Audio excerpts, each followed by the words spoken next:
highlights. Lagos State Governor shows up continues bilateral relationship with Kenya. Inspector General of Police orders severe punishment for officers found guilty of misconduct. On the foreign scene, Botswana swears in Duma Boko as new president. In sport, Edo Queens arrive Morocco ahead 2024 CAF Women's Champions League. Now the details. I am Taiwo Baruwa.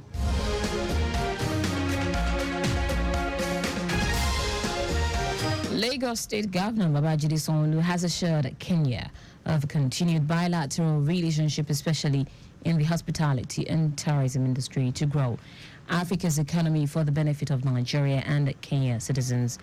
Governor Sanwo-Olu gave the assurance when the Kenya High Commissioner to Nigeria, Isaac Parashina, and his team paid him a courtesy visit at the Lagos House Marina, officially announced his appointment to Nigeria 8 months ago.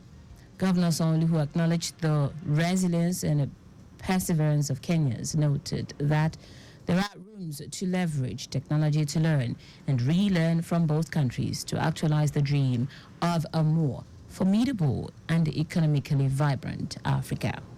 We look like brothers and sisters, and I think we should explore more, of that.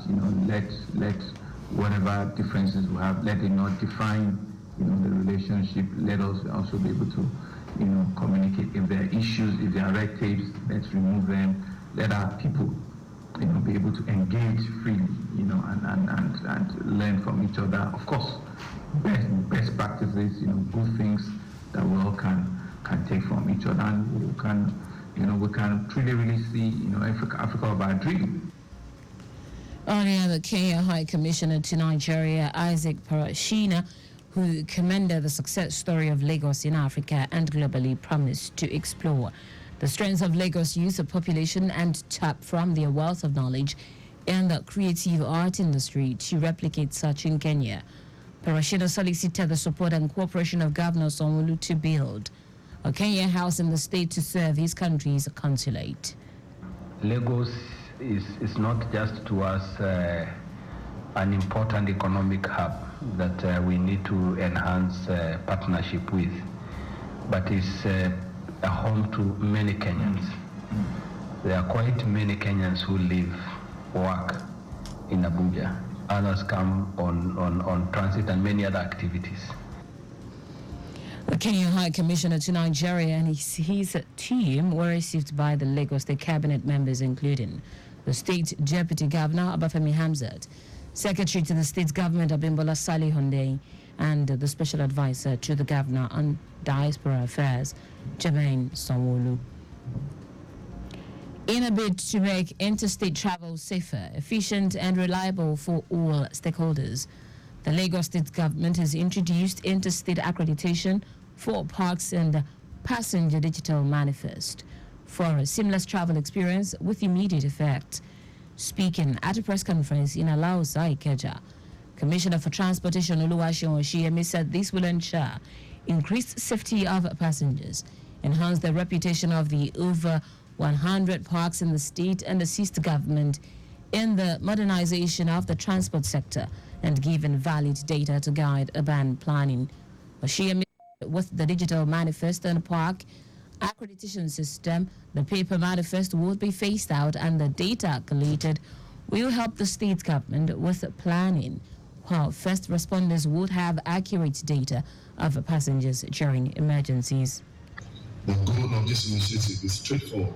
It is to make interstate travel safer, more efficient, and more reliable. Currently, our PASA manifest system operates on a paper-based approach, which can lead to inefficiencies and delays in critical situations. By transitioning to a fully digital platform, we aim to securely capture and store passenger information in real time, providing immediate access to accurate data in the event of any incidents. Earlier, the Permanent Secretary, Ministry of Transportation, Olawale Musa, noted that the initiative is an attempt by the state government to sanitize the transportation sector and assured the people of the safety of their data. So going forward, we want to be sure, we want to know who is coming to Lagos and who is leaving. We want to organize that sector.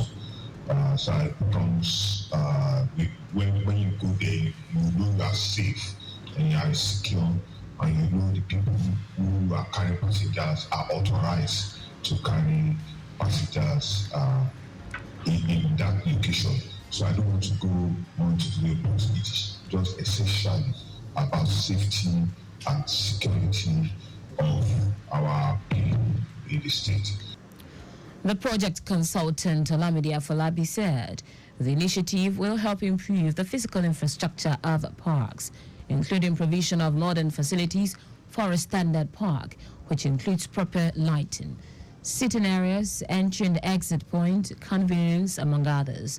The Secretary of the National Union of Road Transport Workers, NURTW, Lagos State, Usman Taslim, commended the state government for making the safety of Lagos residents a priority, saying the transport unions are in support of the initiative. I'll give it to the Lagos State government because I always said in any event, in transport, Lagos is original, where other states are.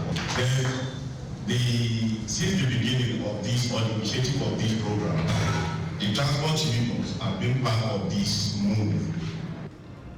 The event was attended by the Special Advisor on Transportation, Shalagiwa, some heads of agencies in transportation, and the other stakeholders in the sector.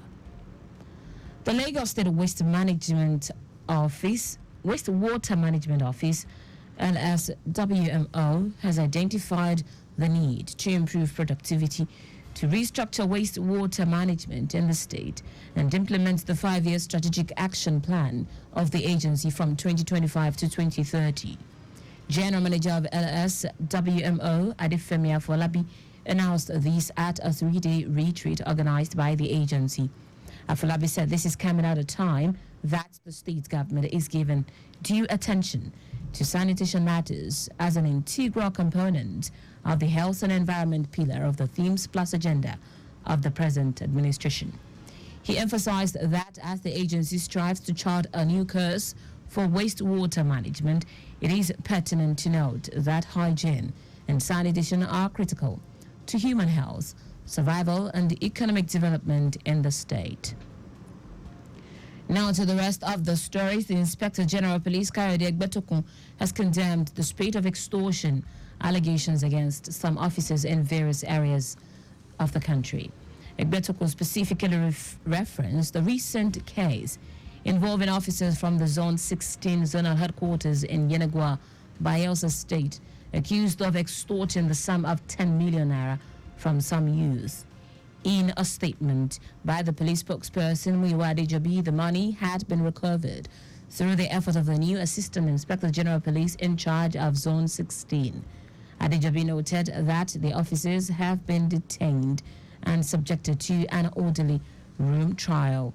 He added that the Inspector General of Police has ordered severe punishment for officers found guilty of misconduct. The Federal Ministry of Health has launched an initiative to provide free cesarean sections for poor and vulnerable women across the country. The initiative, tagged Maternal Mortality Reduction Innovation Initiative, was launched during the joint annual health review organized by the ministry in Abuja. The coordinating Minister of Health and Social Welfare, Muhammad Pateh, described the initiative as an ambitious commitment to reducing maternal and newborn mortality across the country. According to Pateh, a pivotal feature of the initiative covers services provided through both public and private facilities enlisted by the National Health Insurance Authority. The minister said maternal mortality remains unacceptable high, with 172 local governments contributing to over 50% of maternal deaths.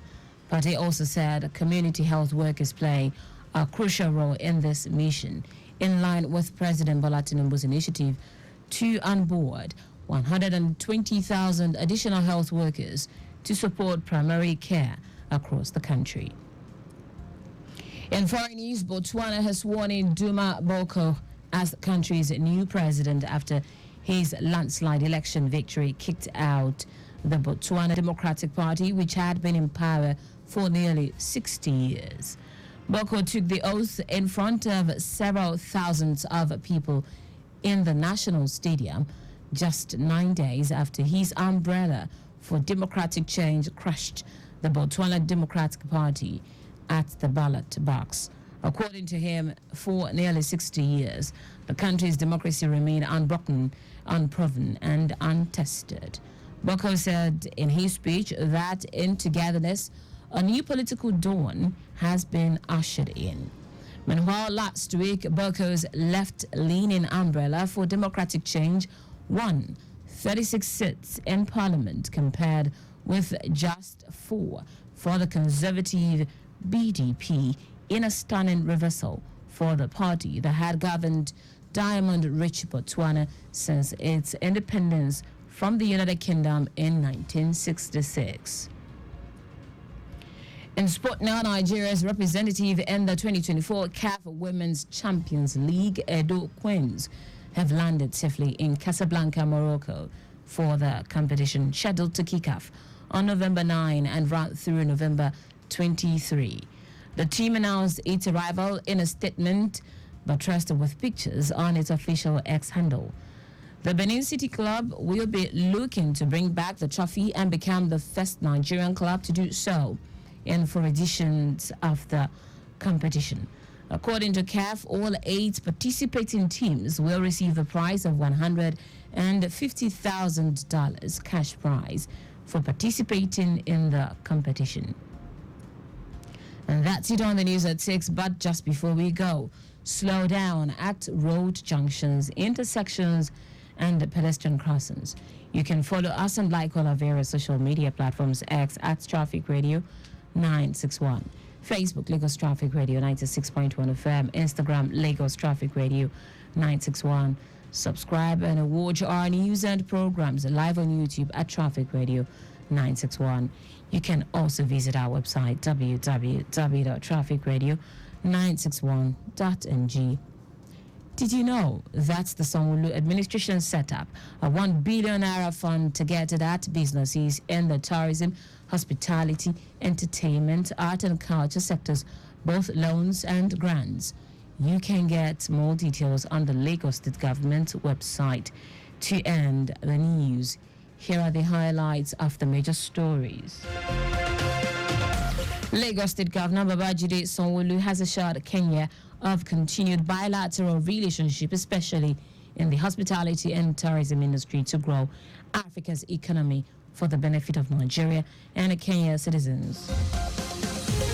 The Inspector General of Police, Kayode Egbetokun, has condemned the spate of extortion allegations against some officers in various areas across the country and ordered severe punishment for officers found guilty of misconduct. We also told you that Botswana has sworn in Duma Boko as the country's new president after his landslide election victory kicked out the Botswana Democratic Party, which has been in power for nearly 60 years. In sports, Nigeria's representative in the 2024 CAF Women's Champions League, Edo Queens, have landed safely in Casablanca, Morocco for the competition, scheduled to kick off on November 9 and run through November 23.